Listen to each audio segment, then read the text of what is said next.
मैं भगवान शिव के 12 ज्योतिर्लिंग्स के बारे में आपको बताना चाहता हूँ। ये कहाँ हैं, इनका क्या महत्व है और इनके दर्शन करने से हमारे जीवन पर क्या प्रभाव पड़ता है, हमारे किस तरह से कष्ट दूर होते हैं। भगवान शिव को सत्यम शिवम सुंदरम भगवान शिव को ही कहा जाता है। इनका ना आदि है ना अंत है और ये हर जगह एक लिंग के रूप में है जो इन्फिनिट है। हमारे हिंदू धर्म के अनुसार प्रमुख रूप से 3 देव हैं, ब्रह्मा, विष्णु, महेश। ब्रह्मा जी को सृष्टि का निर्माता कहा गया है,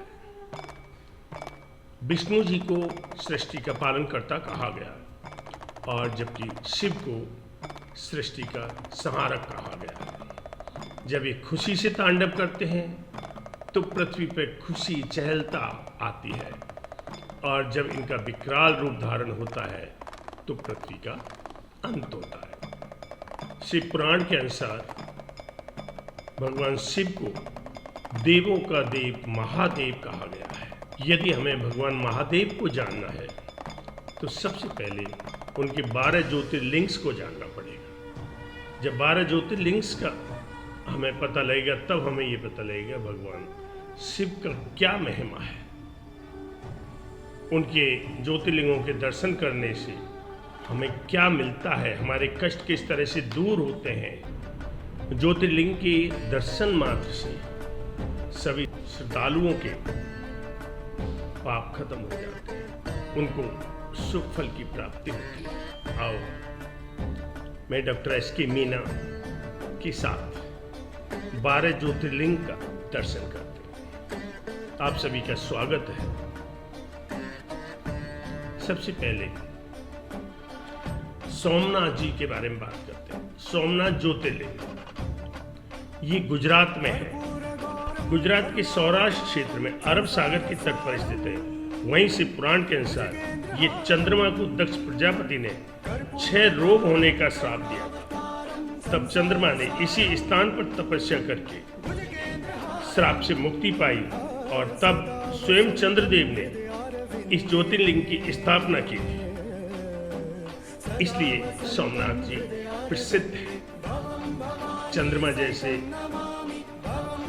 कि पाप नष्ट हो गए, ब्रह्मा जैसे श्राप खत्म हो गए, तो आप अंदाजा लगा सकते हो कि ज्योतिर्लिंग दर्शन और पूजा का क्या महत्व है। दूसरे ज्योतिर्लिंग मल्लिकार्जुन। ये आंध्र प्रदेश के कृष्णा नदी पर श्री शैल नाम के पर्वत पर स्थित है। इस ज्योतिर्लिंग का महत्व भगवान शिव के कैलाश पर्वत के समान माना जाता है। चूंकि कैलाश पर्वत पर जाना श्रद्धालुओं के लिए कई बार मुश्किल हो जाता है, इसलिए इस ज्योतिर्लिंग के दर्शन करने का महत्व उतना ही है जितना कि कैलाश पर्वत पर शिवलिंग का दर्शन करना।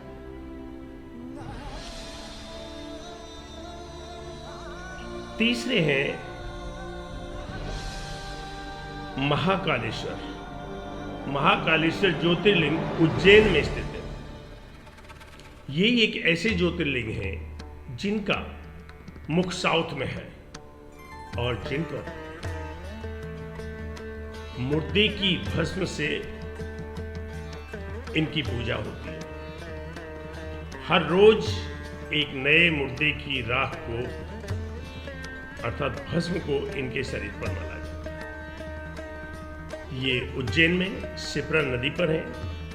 मान्यता यह है कि यहाँ पर पूजा अर्चना करने से उम्र बढ़ जाती है और सभी प्रकार के संकट टल जाते हैं।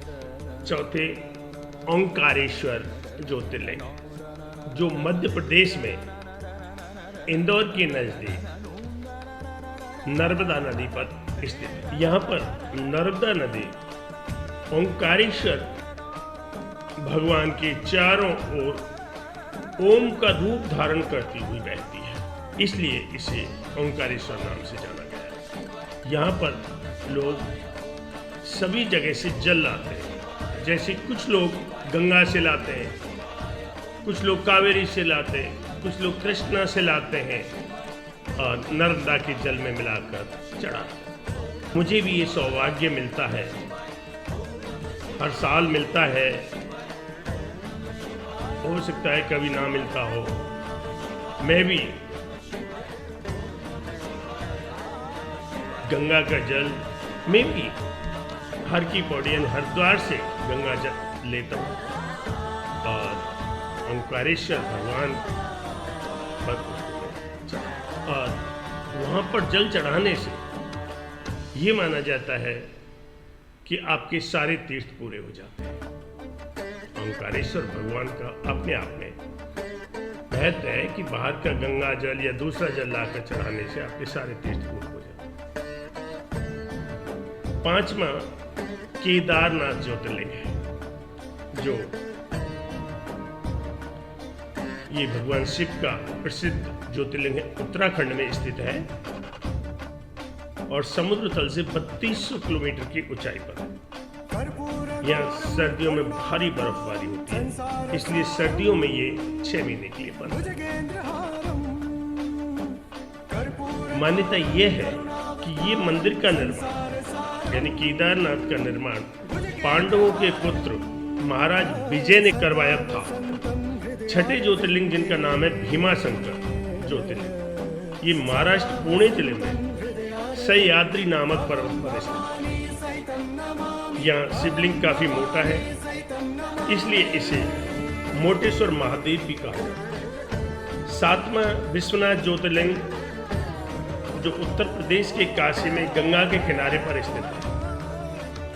यहाँ की में ये मान्यता है कि काशी नगरी को स्वयं भगवान शिव ने बसाया था। कैलाश पर्वत की बात में उनका दूसरा स्थायी निवास यहीं था। कहा यह भी जाता है कि काशी भगवान शिव के त्रिशूल पर टिका हुआ है। आठवां है त्र्यंबकेश्वर ज्योतिर्लिंग, जो गोदावरी नदी के किनारे महाराष्ट्र में नासिक जिले में है। कहा यह जाता है कि गौतम ऋषि और गोदावरी नदी के बुलाने पर भगवान शिव को इस ज्योतिर्लिंग में आकर बचाना पड़ा था। और इस ज्योतिर्लिंग की सबसे खास बात यह है, यह ब्रह्मा विष्णु महेश तीनों ही विराजित है। ऐसा कोई भी ज्योतिर्लिंग नहीं है जिसमें ब्रह्मा विष्णु महेश तीनों हो, इसलिए इसका नाम त्र्यंबकेश्वर पड़ा। और नौवां ज्योतिर्लिंग झारखंड राज्य के देवघर में विराजमान है। इसका नाम वैद्यनाथ ज्योतिर्लिंग है। मान्यता यह भी है कि लंकापति रावण ने स्थापित किया था। दरअसल इस शिवलिंग को रावण ने अपने 9 सिरों को भेंट चढ़ाकर शंकर भगवान से वरदान मांगा था। 10वें है नागेश्वर ज्योतिर्लिंग। ये गुजरात के बड़ौदा क्षेत्र में गोमती के पास स्थित है। इसके अलावा कुछ लोग दक्षिण हैदराबाद उदा गांव में स्थित शिवलिंग को नागेश्वर ज्योतिर्लिंग भी मानते हैं, तो कुछ लोग उत्तराखंड के अल्मोड़ा जिले में स्थित जागेश्वर शिवलिंग को भी नागेश्वर शिवलिंग मानते हैं। 11वां है रामेश्वरम ज्योतिर्लिंग। यह ज्योतिर्लिंग तमिलनाडु के रामनाथम जिले में मन्नार की खाड़ी के पास स्थित है। मान्यता यह है कि यहाँ भगवान राम ने बानरों के साथ मिलकर लंका पर चढ़ाई के लिए राम सेतु बनाया था और वहीं ये मंदिर हिंदुओं के 4 धामों के एक धाम है। लास्ट है ज्योतिर्लिंग जिसका नाम है गणेश्वर ज्योतिर्लिंग। यह ज्योतिर्लिंग महाराष्ट्र के डोलता जैसे लगभग 18 किलोमीटर दूर बेरल गांव में स्थित है। इस मंदिर का निर्माण देवी अहिल्याबाई होलकर ने करवाया था। वही स्थान पूरे भारत में शिवालय के नाम से जाना जाता है। दोस्तों, ये भगवान की 12 ज्योतिर्लिंगों का हमने विवरण किया।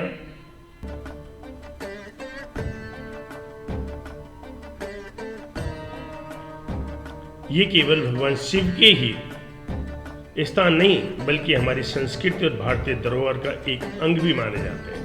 और इस तरह से ये 12 ज्योतिर्लिंगों का मैंने विवरण किया है।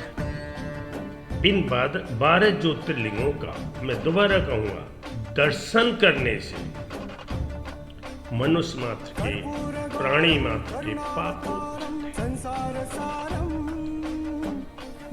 यदि आदमी वहां ना भी जा पाए और सुबह सुबह ये 12 ज्योतिर्लिंग का नाम ले ले, तो भी उसका दिन बहुत अच्छा निकलता है और उसके घर में खुशी, रिद्धि, सिद्धि सारी चीजें।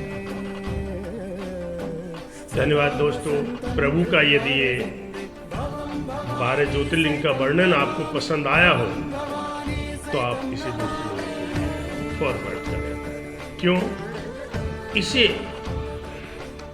आप फॉरवर्ड करेंगे तो आपको इसका लाभ मिलेगा, आपको इसका फल मिलेगा, क्योंकि आपकी वजह से दूसरे लोग आपके प्रभु के गुणगान करते हैं और लोगों में एक प्रभु के प्रति, अपने धर्म के प्रति एक अच्छी भावना का उदय होगा।